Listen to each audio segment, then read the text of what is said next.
Empezamos como cada día con Mi Cartera, hoy con José Manuel Villamor, es director de Wealth Management de AIG Banca Privada. ¿Qué tal? José Manuel, ¿cómo estás? Muy buenas tardes. Hola, buenas tardes. ¿Qué tal? ¿Cómo estás? Bueno, el temor geopolítico ha superado ya claramente al temor monetario. Sí, la verdad es que sí. Ahora mismo es lo que está mandando los mercados. Si bien nosotros pensamos que el tema geopolítico puede ser algo mucho más coyuntural, y sin embargo el tema monetario va a ser algo más estructural durante el ciclo económico. En el caso del riesgo geopolítico, ¿creen ustedes que el desenlace está próximo? La verdad es que nosotros el escenario principal que manejamos es un escenario no bélico, ¿no? Es un escenario mucho más basado, como decíais antes, en sanciones o aislamientos determinados, ¿no? Por parte de Europa y Estados Unidos, fundamentalmente, pues en la distribución de microchips, ¿no? Tanto que para cualquier elemento tecnológico y sobre todo para el tema armamentístico, pues es fundamental digamos, cortar ese provisionamiento. Luego también el tema financiero, lógicamente, ¿no? Al final es clave poder financiarse para cualquier evento bélico y es algo razonable cortarlo radicalmente ahí. Y por parte de Rusia hacia el resto del mundo, fundamentalmente Europa y Alemania en concreto, lo que tiene todo el sentido es provocar cierto aislamiento del tema energético, ¿no? Tanto de petróleo como de gas, ¿no? Entonces yo creo que cada uno va a utilizar sus armas y en función de esas armas y esas negociaciones, bueno, pues estoy convencido que al final va a ser un tema más político que bélico. Ojalá confiemos en que se imponga finalmente el sentido común, pero de no ser así, ¿dónde habría que poner el dinero en caso de que haya un fuerte desplome en la bolsa o que los acontecimientos se precipiten para mal? Hombre, realmente los activos refugio por naturaleza, los bonos de gobierno y el dólar podrían ser elementos a tener en cuenta, sobre todo los bonos de gobierno, a pesar de las posibles subidas de tipo de interés. Una cosa es la subida de tipo de interés y otra cosa es el bono de gobierno en sí. Y luego quizá cobran especial relevancia los metales preciosos, el oro, como nos tienen acostumbrados, y sobre todo platino y paladio, ¿no? Hay que tener en cuenta que en un escenario que el componente bélico predominara, Rusia es el exportador del 45% aproximadamente del paladio, o del productor del 45% del paladio a nivel mundial, ¿no? Con lo cual, bueno, creemos que ahí sí podría haber cierto margen de subida, tanto por su componente refugio como por su componente como metal de conducción, y luego aparte porque su exportador fundamental, pues, bueno, evidentemente tendría grandes problemas para realizar esa exportación, ¿no?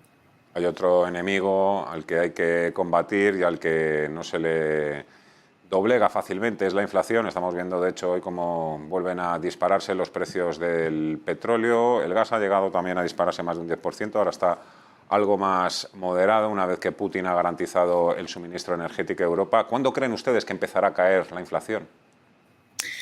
O sea, nosotros, independientemente de estos componentes que hemos definido como coyunturales, lo que pensamos es que la inflación va a empezar a caer poco a poco, y lo importante es ver el escenario inflacionista a 2 años vista, 1 año y medio, 2 años vista, que es cuando todos estos componentes que ha habido, tanto por el elevado precio de la energía como por los cuellos de botella en los suministros, como digamos, el defecto del cruce de las curvas de oferta y demanda, deberían un poco estabilizarse. Nosotros pensamos que año y medio, 2 años vista, la inflación en Estados Unidos no debería estar por encima del 2%, podría estar en torno al 2%, y en Europa debería estar incluso por debajo. Esto significaría tipos de intereses reales negativos que realmente son los que podrían seguir potenciando la economía. Entonces, evidentemente la inflación es algo a tener muy en cuenta, hay que seguirla, hay que verla, pero creemos que a medio plazo, considerando medio plazo 1 año y medio, 2 años, un plazo razonable, la inflación volverá a unos cauces no tan bajos como antes de la pandemia, pero sí unos cauces razonables con los objetivos de los bancos centrales. La inflación es el gran enemigo de los bonos. Ahora que estamos hablando también de seguridad en tiempos tan difíciles, bueno, los fondos más seguros históricamente han sido los fondos de renta fija, pero ya no lo son tanto. Ya no lo son tanto precisamente por el hecho de que bueno, la inflación se nos ha ido un poco a todos de las manos. ¿Qué estrategia recomendaría para todos aquellos inversores con ese perfil más conservador, moderado, que sí que han incorporado tanto estrategias como bonos a sus carteras, pero que ven que no les está dando ningún resultado?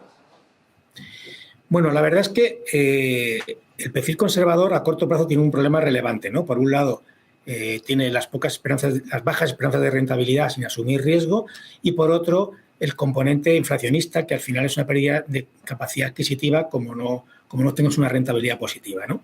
Entonces, poca solución veo, sinceramente. Lo que sí creo es que hay que discriminar entre seguridad, que los bonos de gobierno son seguros, otra cosa es que sean a corto plazo rentables o no, pero seguros lo son, y esperanza de rentabilidad. Es decir, no tenemos que, un inversor conservador no debe cambiar su estrategia buscando batir a la inflación en el corto plazo a cambio de un riesgo desmesurado que lo puede pesar mucho en el medio plazo. Es decir, hay que intentar no perder nuestro perfil de inversión y que a corto plazo puede ser un problema, es una realidad, pero sí se puede ir construyendo una cartera poco a poco con unas rentabilidades positivas por encima de la inflación que al final, bueno, pues hagan al ahorrador o al inversor conservador batir la inflación, que debe ser su gran objetivo.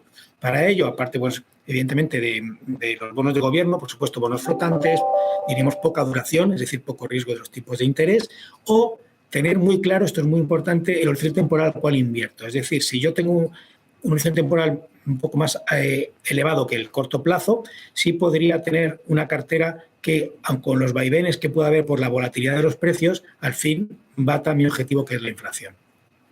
Nadie tiene la bola de cristal para saber qué ocurrirá hoy, mañana o dentro de unos meses en los mercados. Esto es cuestión de probabilidades. ¿Cuál es el escenario más probable con el que habrá que lidiar a medio plazo y cuáles serían sus consejos en AIJA Banca Privada para construir carteras de fondos de inversión, por ejemplo? Pues mira, la verdad es que nosotros creemos que lo que tenemos que tener claro es el horizonte temporal y el riesgo que podemos asumir. Es decir, el mercado tiene volatilidad, ha tenido volatilidad históricamente, en los últimos años ha disminuido mucho esa volatilidad, pero es algo con lo cual debemos contar. Entonces, ese es el primer punto con el cual tenemos que tener claro cada inversor. ¿Cuánto riesgo se puede llegar a asumir? Y el horizonte temporal, cuál quiere invertirse y con qué liquidez. Una vez decidido esto, la verdad es que para nosotros lo más importante es el crecimiento económico que pueda haber. Pues seguimos pensando que estamos a mitad del ciclo económico, que la subida de tipo de interés a corto plazo puede ralentizar el ciclo, pero no va a ser un fin del ciclo, porque, de hecho, lo podemos ver, los tipos a largo no están subiendo especialmente. Es decir, si yo atajo la inflación, al final el crecimiento puede llegar a producirse. Entonces, nosotros priorizamos, en primer lugar, el crecimiento, en segundo lugar, la inflación como driver o como punto en el cual fijarse para posibles subidas de tipos. Entonces, para nosotros esos son los puntos fundamentales en los que veríamos. ¿Por qué? Porque las compañías las vemos saneadas, las compañías las vemos con poca deuda, las compañías las vemos con capacidad de mantener ese crecimiento. Entonces, es más bien un problema que puede haber macro que micro en sí. Pues quedan apuntadas esos consejos y esas recomendaciones. José Manuel Villamor, director de Wealth Management de AIG Banca Privada. Ha sido un gran placer. Muchísimas gracias por estar hoy con nosotros en Ponte en Acción. Le deseamos una feliz y tranquila semana. Hasta otra, muy buenas tardes. Muchas gracias. Bueno, veíamos precisamente ahora en pantalla pues ese gráfico de